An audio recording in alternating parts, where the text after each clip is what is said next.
चुनाव 2027 का महासंग्राम शुरू हो चुका है। बीजेपी ने इस बार भी डबल इंजन सरकार, विकास और मजबूत हिंदू वोट बैंक के दम पर अपनी रणनीति तैयार की है। प्रधानमंत्री मोदी और मुख्यमंत्री योगी की जोड़ी फिर से मैदान में है। उधर समाजवादी पार्टी अखिलेश यादव के नेतृत्व में युवाओं, पिछड़ों और अल्पसंख्यकों को जोड़ने की कोशिश में है, तो वहीं बसपा ने मायावती के नेतृत्व में दलित वोट बैंक को फिर से सक्रिय करने की तैयारी की है। तो क्या कुछ चल रहा है तमाम पार्टियों के बीच चुनावी तैयारी को लेकर जानेंगे विस्तार से इस स्पेशल स्टोरी में। नमस्कार, कैपिटल टीवी उत्तर प्रदेश देख रहे हैं आप। मैं हूं आपके साथ राधिका राज।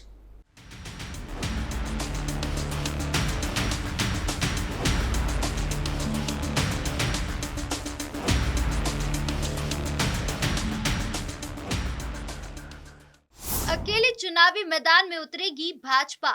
सबसे पहले बात करें भाजपा की, तो भाजपा के कार्यकर्ता इतने सुलझे हुए हैं कि किसी भी मुसीबत को होशियारी और सोच विचार से सुलझा लेते हैं। अभी हाल ही में निषाद पार्टी के अध्यक्ष संजय निषाद ने ये ऐलान कर दिया था कि उनकी पार्टी पंचायत चुनाव अकेले लड़ेगी। अब इस ऐलान से उन्हें लगा कि भाजपा को झटका लगेगा और वो चुनाव से पीछे हट जाएगी, पर ऐसा हुआ नहीं।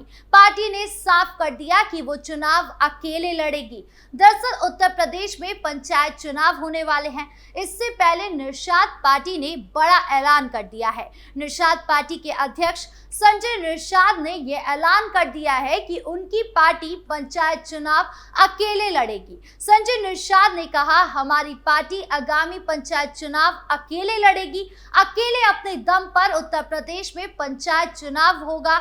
आगामी पंचायत चुनाव अपने बलबूते पर लड़ने जा रही है। जमीनी स्तर पर मजबूत करने के लिए ये फैसला लिया गया है और 2027 के विधानसभा चुनाव में ये फैसला निर्णायक भूमिका निभाएगी। इसके अलावा उन्होंने कहा कि भाजपा के अंदर भी कुछ विभीषण हैं जो पार्टी की छवि खराब करते हैं। निषाद पार्टी के कार्यक्रम में पत्रकारों से बातचीत में संजय निषाद ने यह बयान जारी किया है। संजय निषाद ने कहा कि अब पार्टी को जमीनी स्तर पर अपनी राजनीतिक पहचान मजबूत करनी है और पंचायत चुनाव संगठन के विस्तार को सर्वोत्तम मंच है।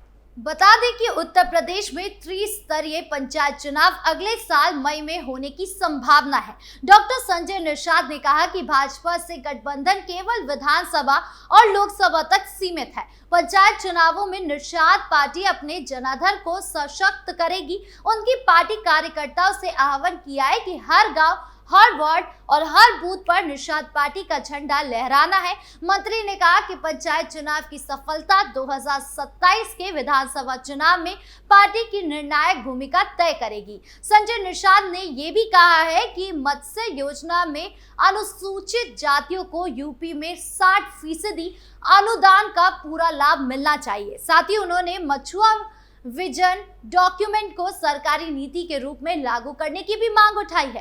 हालांकि भाजपा ने भी ये साफ कर दिया है कि भाजपा चुनाव अकेले लड़ेगी, यानी भाजपा का कॉन्फिडेंस ये साफ कह दे रहा है कि उन्हें संजय निषाद के बयान से ज्यादा ठेस नहीं पहुंचा है।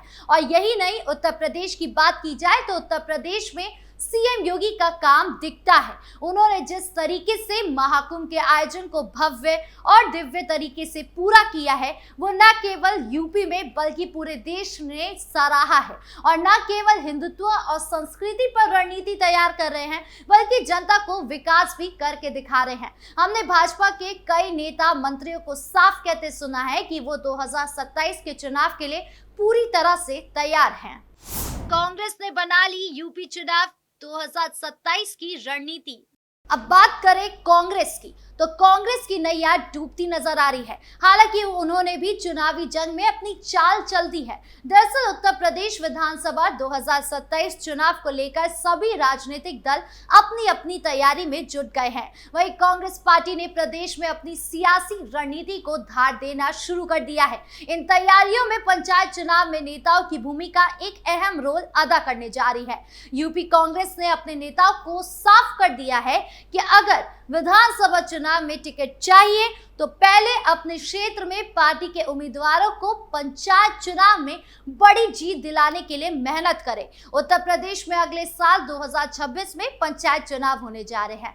कांग्रेस ने कार्यकर्ताओं से इन चुनाव में जी जान से मेहनत करने के निर्देश दिए हैं और कहा है कि इस चुनाव में जिसकी जितनी सफलता उसकी दावेदारी उतनी ही प्रबल मानी जाएगी। कांग्रेस पार्टी का नया संगठन हाल फिलहाल में ही बना है और अब नए संगठन को नई जिम्मेदारियां भी दी गई हैं। वहीं इस नए संगठन का एक लिटमस टेस्ट पंचायत चुनाव होने जा रहा है, जिसमें सभी को अपने अपने पंचायत क्षेत्र में लोगों से बेहतर संवाद और समन्वय के साथ पंचायत चुनाव जीतने के लिए लगने के लिए कहा गया है। पार्टी सूत्रों की माने तो प्रदेश इकाई ने इस बात को लेकर हरी झंडी दिखाई है, जो जितना बेहतर पंचायत चुनाव में करेगा उसकी दावेदारी 2027 के विधानसभा चुनाव में उतनी ही प्रबल होगी। यानी अगर यूपी विधानसभा चुनाव की रणभूमि में कांग्रेस के दावेदारों को उतरना है तो पहले पंचायत चुनाव में कुछ करके दिखाना होगा। हालांकि दावेदारों को भी नहीं पता है कि करना क्या है, जैसे पार्टी प्रमुख को नहीं पता कि क्या रणनीति बनानी है। यहाँ तक कि पार्टी अध्यक्ष अजय राय को भी चुनाव से पहले हटाने की बात कही जारी है। दरअसल भारतीय राष्ट्रीय कांग्रेस की उत्तर प्रदेश इकाई के संदर्भ में बदलाव की बयार बह सकती है। ये दावा कुछ मीडिया रिपोर्ट्स में किया गया है। दावा किया जा रहा है कि कांग्रेस नेता और वायनाड सांसद प्रियंका गांधी वाड्रा एक बार फिर कमान संभाल सकती है। इतना ही नहीं, रिपोर्ट्स में यह भी कहा गया है कि राज्य इकाई में टॉप से बॉटम तक बड़े बदलाव हो सकते हैं। इन सब के बीच यूपी कांग्रेस चीफ अजय राय ने बयान दिया है। मीडिया से बातचीत में अजय राय ने कहा कि प्रियंका हमारी नेता है, हम उनका स्वागत करते हैं। हम लोग पूरी ताकत के साथ अपने नेता के साथ खड़े हैं और उनको आगे बढ़ाएंगे। वो पूरे देश की नेता है और कांग्रेस पार्टी उनके साथ है। यानी कुल मिलाकर अजय राय की बातों से अभी ये साफ नहीं हो पाया है कि उन्हें पार्टी अध्यक्ष के पद से हटाया जा रहा है। खैर, उनकी पार्टी में क्या चलता है ये उन्हें भी साफ नहीं रहता है। समाजवादी पार्टी की डूबी नैया। तो वही समाजवादी पार्टी की रणनीति की बात करें तो सपा की रणनीति काफी कंफ्यूजिव नजर आ रही है। पीडीएफ फॉर्मूला चलाकर मुस्लिमों को साधने की कोशिश करते हैं, काम के नाम पर सरकार पर निशाना साध रहे हैं। तो ये दोहरा रवैया अखिलेश की नैया को गोल गोल घुमा रही है। सबसे पहले बात करें अखिलेश यादव के पीडीएफ फॉर्मूले की। शुरू से अखिलेश यादव पीडीए का मतलब पिछड़ा, दलित और अल्पसंख्यक समझाते हैं, लेकिन अब अखिलेश के पीडीए का मतलब पंडित, दलित और अल्पसंख्यक हो गया है। यानी वो पंडितों को साधने की काफी कोशिश कर रहे हैं, लेकिन वहीं दूसरी तरफ वो डिप्टी सीएम ब्रजेश पाठक के पीछे पड़ गए हैं।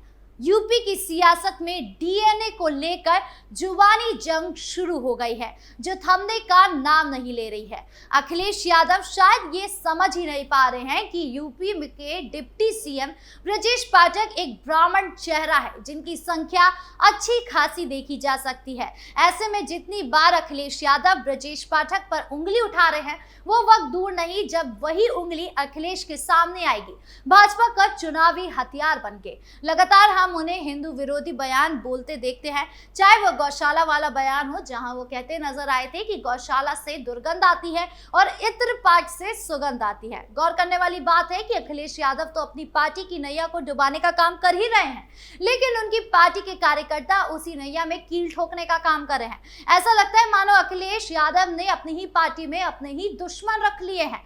रोजाना समाजवादी पार्टी के नेता या सांसद पर मुकदमा चल रहा होता है या वो पिट रहे होते हैं। यानी कुल मिलाकर अखिलेश यादव की नैया डूब रही है, लेकिन भाजपा पर निशाना साधने से पीछे नहीं हटते हैं। मायावती के लिए खुल सकती है नई राह। अब बात करें बसपा की, तो आगामी चुनाव को देखते हुए मायावती का हाथी दुरुस्त हो गया है। दरअसल कांग्रेस सांसद इमरान मसूद ने यूपी में समाजवादी पार्टी के साथ गठबंधन को लेकर बड़ा बयान दिया है, जिसके बाद इंडिया गठबंधन को लेकर सवाल उठने लगे हैं। उन्होंने कहा कि अगर कांग्रेस सपा से अलग होकर चुनाव लड़ेगी तो पार्टी ज्यादा बेहतर प्रदर्शन करेगी। इसके साथ ही उन्होंने 2027 में बहुजन समाज पार्टी के साथ गठबंधन करने की बात कही है, जिसके बाद प्रदेश की सियासत सियासत में हलचल मच गई है। उन्होंने कहा, कांग्रेस और बसपा का गठबंधन हो, इसके लिए बसपा को सोचना चाहिए। इमरान मसूद ने तो यहां तक कह दिया था कि यूपी में कांग्रेस को किसी बैसाखी की जरूरत नहीं है और वह राहुल गांधी की वजह से चुनाव जीते हैं। वहीं अब उन्होंने बसपा के साथ गठबंधन की बात कहकर नई बहस छेड़ दी है। सियासी जानकारों का मानना है कि इस सपा से कांग्रेस की दूरी का फायदा मायावती को हो सकता है। बसपा में अब आकाश आनंद की वापसी भी हो गई है, जिसके बाद आकाश को पार्टी संगठन को मजबूत करने और युवाओं को जोड़ने की जिम्मेदारी दी गई है। ऐसे में अगर कांग्रेस और बसपा को गठबंधन होता है तो दोनों दलों को इससे फायदा हो सकता है, लेकिन ये इतना भी आसान नहीं है। मायावती का मानना है कि उनकी पार्टी को गठबंधन से फायदा नहीं बल्कि नुकसान होता है। ऐसे में मायावती क्या फैसला लेती है, ये देखने वाली बात होगी। आपको क्या लगता है, कमेंट बॉक्स में जरूर बताएं। वीडियो अच्छी लगी हो तो लाइक शेयर करें और चैनल को सब्सक्राइब करना ना भूलें। नमस्कार।